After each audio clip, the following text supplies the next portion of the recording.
کم سړی چې خوږي یا په خلکو ګراني کنه موږ تاسو نه وایو راځئ چې فلاني سړي سره کینو ډېر خوږ سړی دی خبرې خوږې دي لیدلې خواږه دي مجلس یې خوږ دی کمال پکې دا دی چې سړی خوږ دی د چا چې خبرې ترخې وي کنځا یې پکې غیبت یې پکې د خلکو سپکاوی یې پکې دروغ یې پکې هغه زموږ شریعت بند کړی دی هغه سړی خوږ سړی نه یي ګوره نو خوږ سړی الله ته ډېر ګراني او خلکو ته هم ډېر ګراني د دین کمال دا دی معززو چې څوک دینداره شو او د دین سره ربط پیدا شو دی به خوږ شي خبرې چې کوي مزه به درکوي چې کیني د سره مجلس به یې خوږي لیدل به یې خواږی خبرو کې هم ترخې وي ګوره او څوک چې دینداره نه وي کنځا کوي که نه کوي څوک چې دینداره نه وي غیبت کوي که نه کوي څوک چې دینداره نه وي دروغ وایي که نه وایي څوک چې دینداره نه وي خلکو ته سپکې خبرې کوي که نه کوي څوک چې دینداره نه وي خلکو ته سپک ګوري که نه ګوري دا مې تربور دی دا فقیر دی دا دی او زه دا یم دینداره سړي کې کمال دا دی د به خبرې خوږې وي د ده به لیدل خواږی د ده به فکر خوږي د ده به بدن خوږي تاسو ښه خلک یې نسواره مچئ ما ځان سره فکر کوم چې دا خلک نسوار ولې اچوي کله کله دا مورګانې چې بچیانو ته غوسه شي ورته یې بچیا خوله دې د ایرو نه ډکه شه ما ایرې خو زه خوله کې نه اچوم اوس مې چې وکته وایي دا خو نسوانو کې ایرې اچوي دا ورته مور خیران کړې ده نسواري نه پوښتنه وکړه تاریخ دې ووایه دا خو بېکاره شی دی څنګه یې خوله کې اچوي وی دا مې کور کې جنګ و او چا راته ووي چې دا نسوار واچوه دې سره به د چرت برابر شي د نسوارو شاته تاریخ کې خفګان پروت دی دا غریب مجبوره دی د سګرټو شاته تاریخ کې خفګان پروت دی د چرسو شاته تاریخ کې خفګان پروت دی د پوډرو شاته تاریخ کې خفګان پروت دی کله کله خفګان دومره ډېر شي ځان سیند ته خطا کي په د هندوستان کې یو مسلمان اوسېده او د یو پیر صاحب مرید و خو به مې ډېر نه یې نیولی که نه د پیر صاحب مرید و ډېر مزل مې کړی دی نو زه یو څو خبرې مې درته وکړم نو هغه هندوستان بادشاه خو هندو نو دې مسلمان ته وی لور به راکړې هغه ورته وی بادشاه صاحب ته هندو یې زه مسلمان یم زما د لور نکاح تا سره نه کېږي ورته وی نه خامخا به هغه د خپل مرشد مبارک ته راغی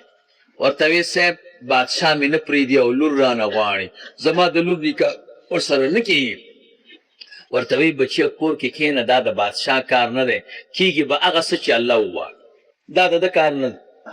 دی په کور کې کښېناستېد او الله الله وایي بادشاه ورته جواب راولېږه چې 5 دقیقو کې لور روباسه که دې درغلم در باندې دی بیا خپل مرشد ته لاړه پیر صاحب ته چې صاحب بادشاه راته زنګ ووهه خبر یې راکړه ورته وی بچیه ستا کار الله یادول دي د ظالم دفع کول د الله کار دی پردي کار کې کار مه لره ځه الله یادوه بادشاه ورته وی لور خو دې راونه ویسته درغلم ټانګونه او شیونه یې را روان کړه د دې مسلمان د کور نه تاو شو د بیا منډه کړه خپل پیر صاحب ته ورته وی صاحب راغله ورته وی بچیه الله یادوه ستا دا کار دی د ظالم دفاع د الله کار دی بادشاه ته نه فوج ته وکړه دروازه ورته وټکوله چې لور روباسه د بیا خاګو په خواته پیر صاحب مرشدو چې صاحب راغی دروازې ته وی بچیه الله یادوه ستا دا کار دی د ظالم دفاع د الله کار دی دروازه یې ورته خلاصه کړه چې څنګه بادشاه قدم کېښو یو قدم یې کور ته یې ننه کړ یو یې باندې راوغورځېد او مړ شو به چې خلکو وکتل چې سړی مړ شي بس فوج یې واپس کړ او مړی ویوړ وی عجب کار وشوی ما تا ته نه وی دفاع یې په الله ده موږ او تاسو به الله یادو اعوذ بالله سمانا دا عالم وایي دا طالب وایي دا مؤمن وایي یا الله مصیبتونه راپسې دي ظالم مې نه پرېږدي راته زنګونه وایي راته اختار راکئ زما کار دا دی چې زه به تا سره ځان پیوست کم او دفاع او پناه زما په تا باندې ده ته به مې ترېنه پټې د دې ظالم نه او زه به تا یادومه نعوذ بالله دا معنا ده یو ځای کې مې ترجمه کوه ما وی صحیح وی سبا ته به درته بنګ دو او سم شه ما وی صحیح ده زمون خدا عقیده ده چې ول مقتول میتون بیجلی مقتول په خپله نیټه باندې مړ کېږي زه دنیا ته خپله نیم راغلی او خپله به نه ځم او نه زما دنیا کې او د چا دنیا کې اوسېږم دا د الله دنیا د الله راوستلي و الله به مو بوځي نو سبا چې مدرسې ته لاړم اتفاقا یو سړي راته وی چې تا سره غاړه ملاوه ستړي مشي د سره او ډېر طالبانو په هغه کال لاس زه پوه شوم چې دا بېګا زنګ والا دی زنګ والا نو او سړی مې نه پېژنده ما ورته وی صحیح ده خو چې سبق ووایو ترجمه وکړم بیا به تا ویلې نه زه دومره اوزګار نه یم ما سره وخت نه وي مزدور کار سړی مزدوري کوم راځم نږدې طالبانو ته وی ما نه خوښه اخوا شیرانه دا سړی را سره ستړي مشي کوي څه مشکل دی دا نږدې طالبان مې د ځان نه لري سړی ډېر ښه سړی و خو ما ته اوس زنګ راغلی لاسونه یې رانه چاپېر کړه او په ژړا شو ما وی دی ژاړي ځکه چې دی خو مړ کېږي او ډېر وخت یې غېږ کې نیولی او ما وی دا بټن نه والی کېږي او ما ځان سره شهادتین وی چې بس اوس به ځم اوس به ځم خو چې معلومات مې وکړه هغه ډېر ښه سړی و زنګ والا دا که بل سړی وی خو ترجمه یې پرېښوده او تښتېدم که ما وی نه د خولې سعادت دی د دین کمال دا دی څوک درته زنګ ووایي سبا ته دې مړ کوم سبا ته دې حلالوم سبا ته په کور درځم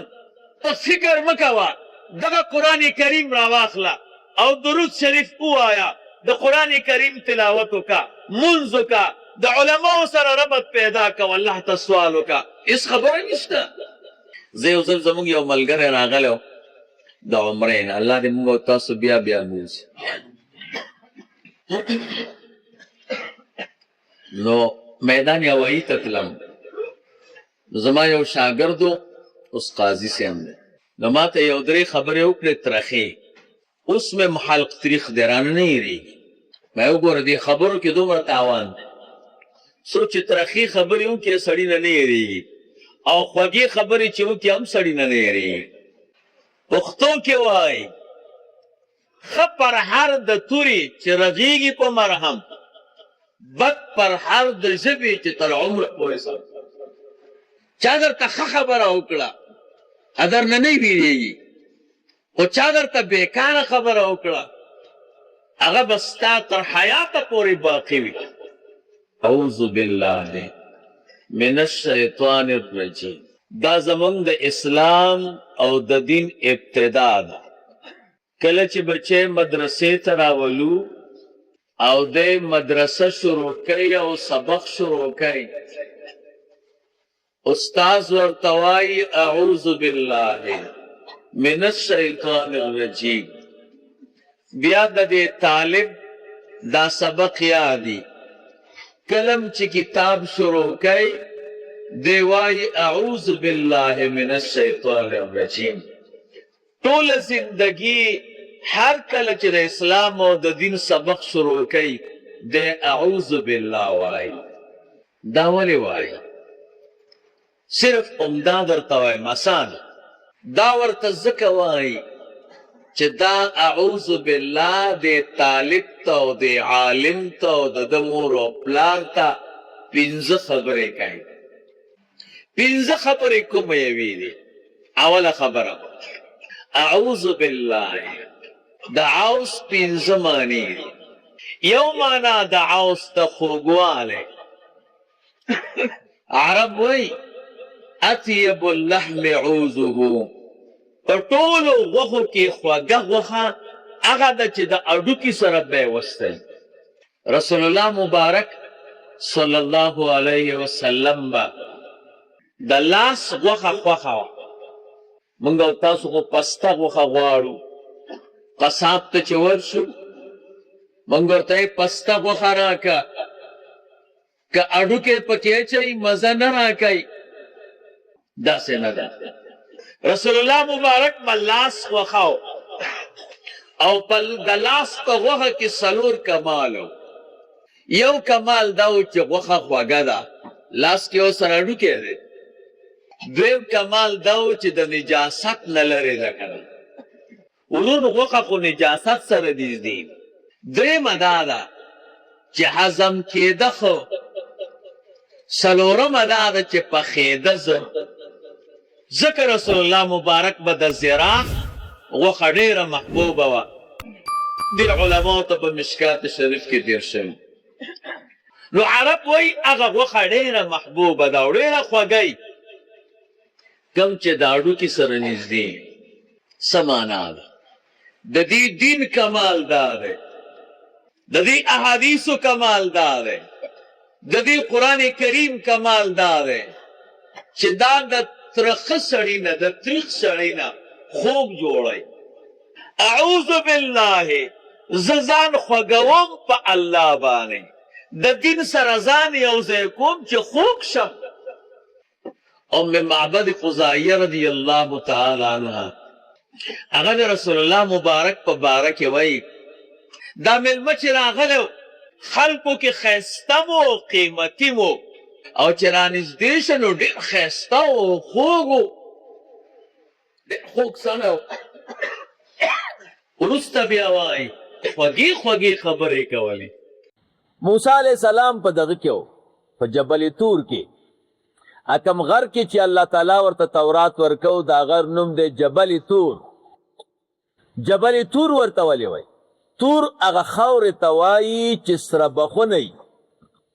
سروالي ته مایل او دا غر چې و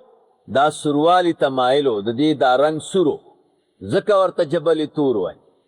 یا تور یو قسم بوټی دی او دا په دې غره کې ډېرو ځکه ورته جبل تور وایي یعنی د دې تور د بوټي غر او مبارک غرو دویم نعمت و اذ وعدنا موسی 40 لیلة دوی چې د دریاب نه واوړېده نو موسی علیه السلام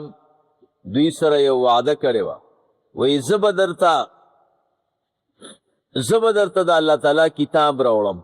دوی ورته وی موسی علیه السلام تا موږ سره وعده کړې و زه به کتاب راوړم نو کم دی کتاب د دوی د فخر خبرې دا ډېرې خوښې وې داسې امتیان چې پیغمبر سره نوی کتابي اخو اعلی د هغې نه چې پیغمبر سره نوی کتاب نه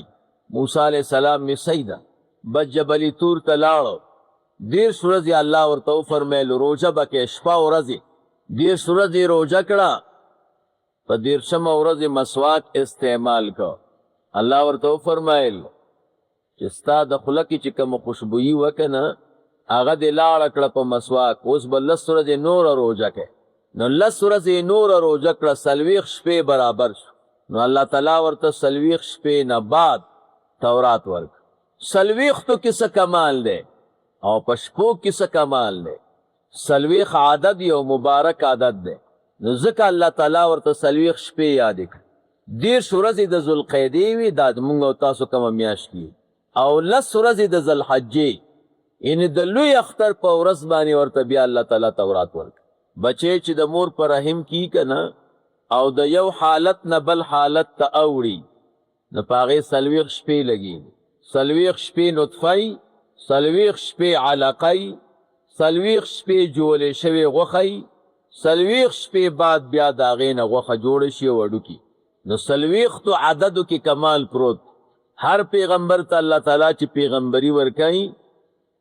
چې د 40 کالو برابر شي نو بیا ورکوي که یو سړی ځان شاعر جوړی نو 40